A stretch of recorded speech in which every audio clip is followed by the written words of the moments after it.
Hey guys, my name is Paige with Muse Residential. And I'm Wendy. We're the design team from Muse Residential. And we're here at the Rea Forest project today. We've been looking at the kitchen and the bathroom. We're going to talk about the bathroom here right now.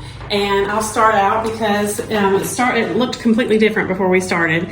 When we came into this space, I'm actually going to orient it so you can see, there was a large built-in tub here, a big oversized linen cabinet, and a standard size shower that was Gilder grade with just a standard acrylic surround. And this wasn't very functional for the homeowner. She didn't need that big of a tub and wanted a much larger shower. So we decided to remove this linen closet completely, expand the shower down into this space, and do a freestanding tub that allowed us to kind of downsize that whole footprint there. And we did it with great finishes, so I'll let Paige talk about that. Where this shower glass ends right here and about to where the shower door starts, this is about the size of the linen cabinet that was originally there. And in the shower, we use large format blue Carrera tile. Doing large format is great because you have minimum grout lines. A funny thing about this one, we actually finished it quite a long time ago, and she has bright white grout. The grout we use is called Power Grout, and it is mildew and stain resistant. And I mean, her floors, her tile, it all looks great. I'm so impressed. On this lower half, we have a 4-inch Zalige hexagon tile, which is great for picking up natural light. It looks very artisan, handmade, along with these penny hex tiles with the little blue rimmed edges, and a light gray with white veining desert silver quartz. And we also created a corner bench.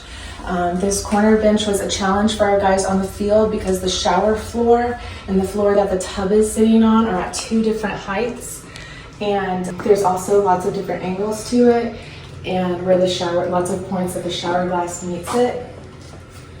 And you'll see something that brings like the shower space into like the tub space, making it feel very cohesive, is a very long built out ledge with a quartz top on it.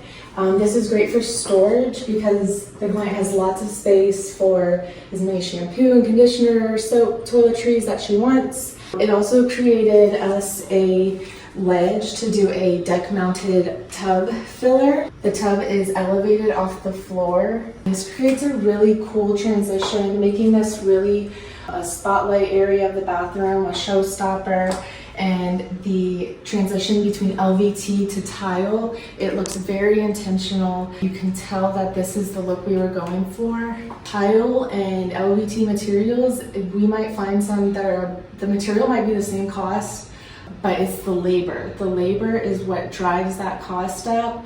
So anytime we can use LVT flooring, it cuts a huge chunk off of labor. That's another thing that we try to do over here. Custom cabinetry and custom colors and cabinetry can be a real expensive part of any kind of bathroom or kitchen remodel. These actually come from one of my manufacturers. They come in this color, so this is not a custom color. This just comes straight from the manufacturer in this way, and this color is super hot right now. Everybody loves it, and as you can see, it enabled us to do this pop of wallpaper in the background and really give something exciting and unique in this bathroom. And it paired nicely with the desert silver quartz that we already had going on, as well as balancing the blue and the navy tile that's happening on the other side of the bathroom. So rather than spending 30% more on a cabinet line that we had to paint these especially in this color, we chose to choose a manufacturer that could give us this color right off the shelf. So lots of different ways to keep your budget in check, but really add some unique details. And we had a lot of fun on this one. So thanks for watching. Bye.